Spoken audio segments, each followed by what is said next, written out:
Hello guys and welcome to Jurisveda, your one-stop law hub।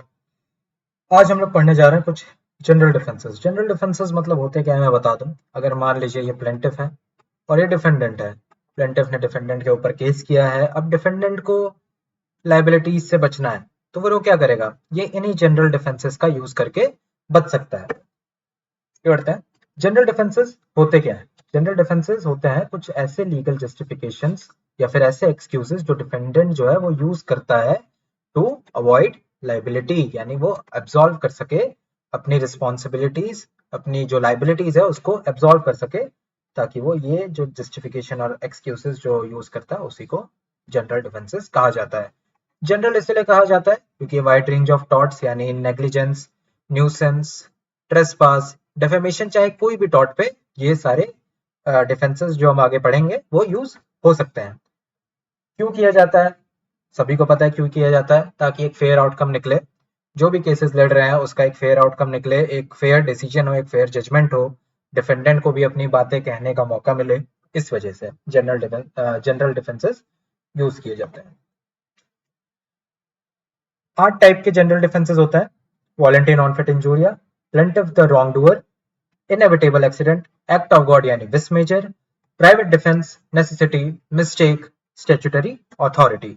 आज हम पढ़ेंगे केवल वॉलंटरी नॉन फिट इंजूरिया और बाकी के डिफेंसेस नेक्स्ट वीडियो में, यानी इसके सेकंड पार्ट में। शुरुआत करते हैं वॉलंटरी नॉन फिट इंजूरिया से। वॉलंटरी नॉन फिट इंजूरिया क्या होता है?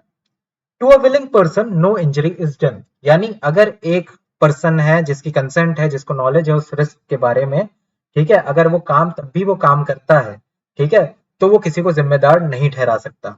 यानी अगर ये एक पर्सन है, ठीक है, ये जाता है यहाँ पर एक बॉक्सिंग मैच चल रहा रहता है, ठीक है, ये जाता है, ओपन रिंग है, बॉक्सिंग मैच चल रहा रहता है, इसकी नॉलेज में है कि इसको एक पंच पड़ सकता है, कहीं उड़ता उड़ता कोई पंच आया, दो जने इधर लड़ रहे हैं, ठीक है, ये यहाँ खड़ा है, ये दोनों इधर रिंग के कॉर्नर में गए और पंच पड़ सकता है, ये इसको नॉलेज है, ठीक है, इसकी वॉलेंटरी कंसेंट है, ठीक है, एक इम्प्लाइड कंसेंट है क्योंकि इसने टिकट ली हुई है, ठीक है, इसने टिकट ली हुई है इस मैच को देखने के लिए, ये जा रहा है, किसी का दबाव नहीं है, किसी का प्रेशर नहीं है, ठीक है, ये गया, इसको पंच पड़ा, ठीक है, तो ये इसके ऑर्गेनाइजर को सू करता है। अगर ये ऑर्गेनाइजर को सू करता है तो कोर्ट क्या हेल्ड करेगी कि कोर्ट क्या हेल्ड करेगी कि जो ये ऑर्गेनाइजर्स थे, ठीक है, सबसे पहले तो आपको रिस्क का नॉलेज था, ठीक है, आपको आपकी एक इम्प्लाइड कंसेंट इसमें मौजूद है, ठीक है, और रिस्क की सिचुएशन में आप खुद जा रहे हो, तो ये ऑर्गेनाइजर्स की गलती नहीं है, ऑर्गेनाइजर्स जो हैं वो लायबल नहीं होंगे आपको कंपनसेशन देने के लिए। इसमें जो ऑर्गेनाइजर्स हैं वो क्या यूज कर सकते हैं? वॉलंटरी नॉन फिट इंजूरिया का। It is a general defence in tort law where a defendant can avoid liability where a defendant can avoid liability by proving that the plaintiff voluntarily, ठीक है, voluntarily and with full knowledge of the risk agreed to absorb the defendant of the legal consequences of that risk। यानी जो essential है वो है कि knowledge of the risk होना चाहिए और एक वॉलंटरी कंसेंट होनी चाहिए। अगर आपको वॉलंटरी नॉन फिट इंजूरिया लगाना है तो डिफेंडेंट को ये प्रूव करना पड़ेगा कि प्लेंटिफ जो है उसकी नॉलेज ऑफ द रिस्क, मतलब उसको नॉलेज ऑफ द रिस्क था और उसका एक वॉलंटरी कंसेंट था। जैसे मान लीजिए ये रहे हमारे संजू भैया, संजू भैया ने मारा एक छक्का, रेलिंग पे लग के इन बहन को लगा, ठीक है, इन बहन के जबड़े या गाल जिस पे भी लगा होगा कुछ ज्यादा ही तेज लगा, रो भी रही हैं, तो क्या ये बहन जी, ठीक है, जिनको बॉल लगी है, क्या ये संजू भैया को सू कर सकती है? अगर करती हुई है तो कोर्ट क्या हेल्ड करेगी? तो संजू भैया के पास क्या डिफेंस है? वॉलंटरी नॉन फिट इंजूरिया का डिफेंस है कि ये जो प्लेंटिफ है यानी जो ये महिला है, उन्होंने टिकट खरीदा यानी एक इम्प्लाइड कंसेंट दी, ठीक है, इनकी नॉलेज में था, इनकी नॉलेज में था, ये रिस्क पूरा इनकी नॉलेज में था कि इनको बॉल लग सकती है, इनका एक इम्प्लाइड कंसेंट है, इनका एक वॉलंटरी कंसेंट है कि मैं यहाँ आऊंगी, मेरे को बॉल लग सकती है, तो फिर कोर्ट क्या करेगी? संजू भैया को बाइज्जत बरी कर देंगे। बाइज्जत बरी यानी उनको जो भी है उनकी लाइबिलिटीज इन्होंने लगाई होगी कंपनसेशन के लिए, उससे वो फ्री कर देगी। कंसेंट, कंसेंट यानी मर्जी। दो तरह के कंसेंट हो सकते हैं, एक एक्सप्रेस कंसेंट हो सकता है, एक इम्प्लाइड कंसेंट हो सकता है। यानी एक ओरली बोल के कि हाँ मैं चलूंगा, मेरी कंसेंट है इसमें, ये इसका मतलब हो गया ओरली कंसेंट यानी एक्सप्रेस कंसेंट, आपने एक्सप्रेस किया है।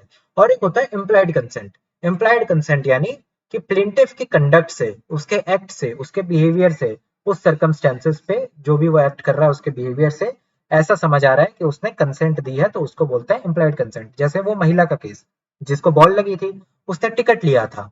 अब जब टिकट लिया था तो वो एक इम्प्लाइड कंसेंट माना जाता है। टिकट लेना यानी एक इम्प्लाइड कंसेंट माना गया कि हाँ कोई बात नहीं, उस रिस्क का मेरे को नॉलेज है, मैं इम्प्लाइड कंसेंट दे रही हूँ अपना, क्योंकि मैंने टिकट खरीदा है। तो फिर कोर्ट क्या बोले कि आपने इम्प्लाइड कंसेंट दिया है।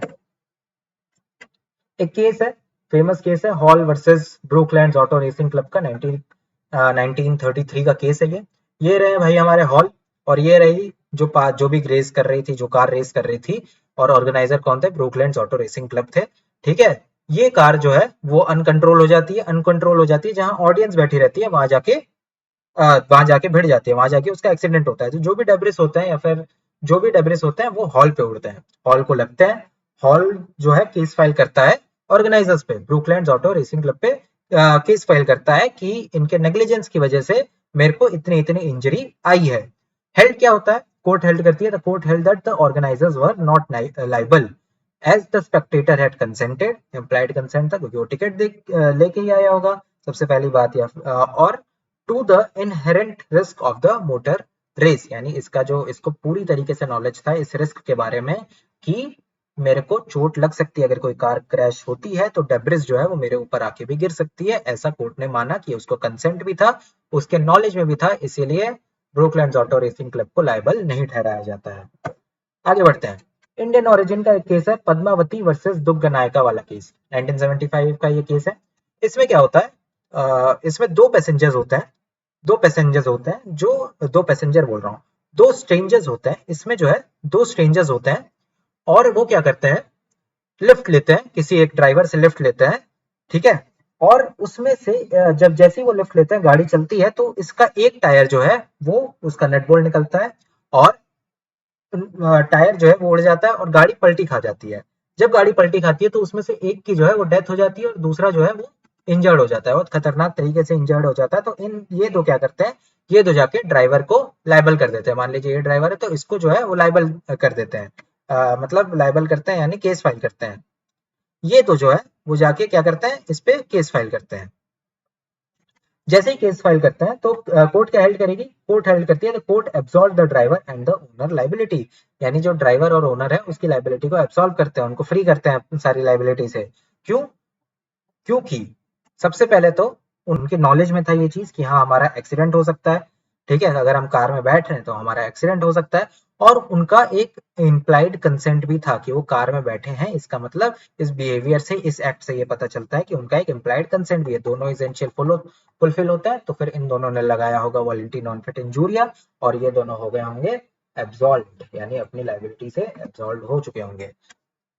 नेक्स्ट है mere knowledge does not imply assent, यानी नॉलेज अगर हो किसी चीज की, ठीक है, तो इसका मतलब ये नहीं कि आप कंसेंट दे रहे हैं।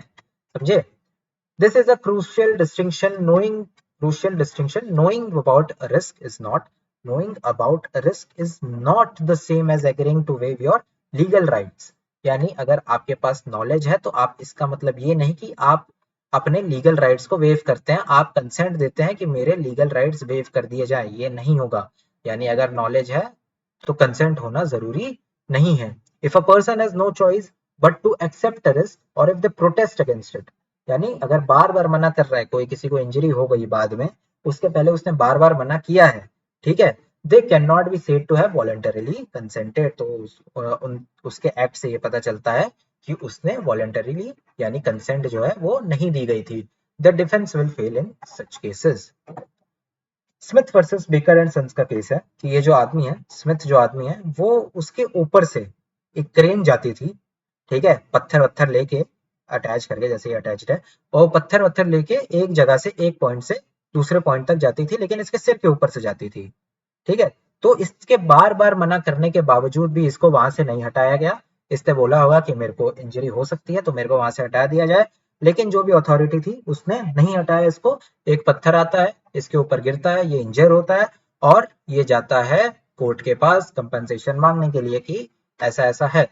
तो हेल्ड क्या होता है? Defence of consent was rejected. इन्होंने लगाया होगा वॉलंटरी नॉन फिट इंजूरिया के, इसकी कंसेंट थी, लेकिन वो बोला कि knowing the risk, merely knowing the risk is not consent, is not a real consent ये हेल्ड हुआ और वर्कर के पास कोई चॉइस भी नहीं थी तब कि वो कहीं और काम कर सके, तो इसीलिए कोर्ट क्या करती है, लायबल ठहराती है बेकर एंड सन्स को और बोलती है आप इसको कंपनसेशन दीजिए। आगे बढ़ते हैं। Limitation on the scope of the doctrine, यानी कुछ कुछ लिमिटेशंस है इस वॉलंटरी नॉन फिट इंजूरिया में। सबसे पहला है नेग्लिजेंस ऑफ द डिफेंडेंट, यानी डिफेंडेंट की कोई गलती।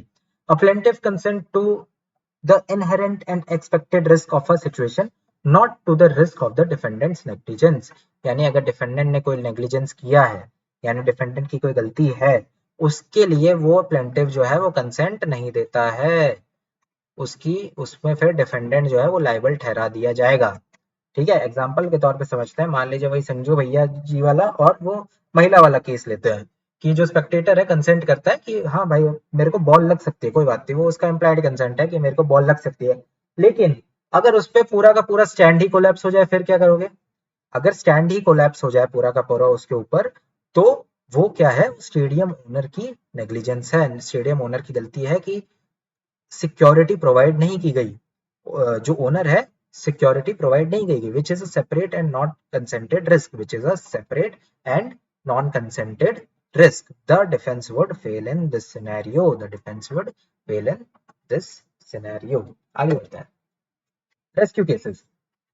रेस्क्यू केसेस यानी अगर मान लीजिए ये व्यक्ति है, ये ऑन ड्यूटी कुछ है या पुलिस ऑफिसर है, जो भी ऑन ड्यूटी भी नहीं है तो भी पर्सन है, ठीक है, और ये देखता है कि मेरे को इसको किसी पब्लिक को यहाँ पर इतने में खतरा है कुछ, ये जाता है इन सबको रेस्क्यू करता है, लेकिन रेस्क्यू करते करते इसको हार्म पहुंच जाता है।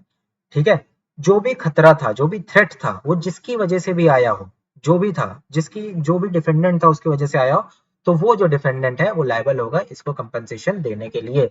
The doctrine does not apply to a plaintiff who is injured while attempting to rescue someone from a dangerous situation created by the defendant's negligence, यानी डिफेंडेंट की नेग्लिजेंस की वजह से अगर कोई आदमी अटेम्प्ट करता है रेस्क्यू करने के लिए और उस दौरान उसको चोट पहुंचती है तो डिफेंडेंट लायबल होगा।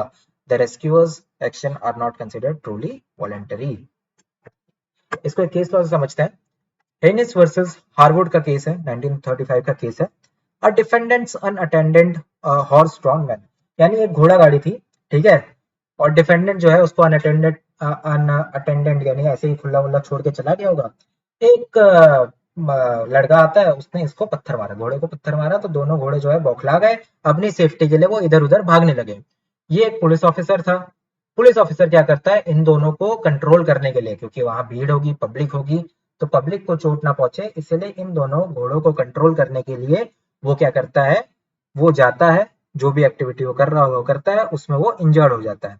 तो ये पुलिस वाला फाइल करता है केस किसके खिलाफ, हार्वर्ड के खिलाफ, जो डिफेंडेंट है। तो कोर्ट क्या हेल्ड करती है, the defendant was held liable, the defendant was held liable. क्यों हेल्ड लाइबल?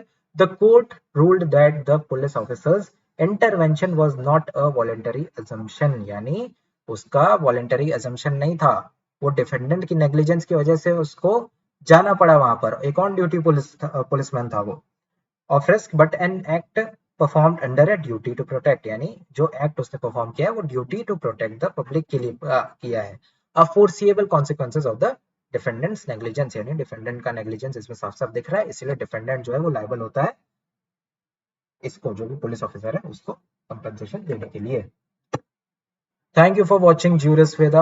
अगर आपको ये लेक्चर पसंद आया हो तो सब्सक्राइब कर दीजिए, सब्सक्राइब कीजिए, लाइक कीजिए, शेयर कीजिए, कमेंट कीजिए, बाकी तो जो करना है कीजिए, कोई दिक्कत नहीं। Bye bye.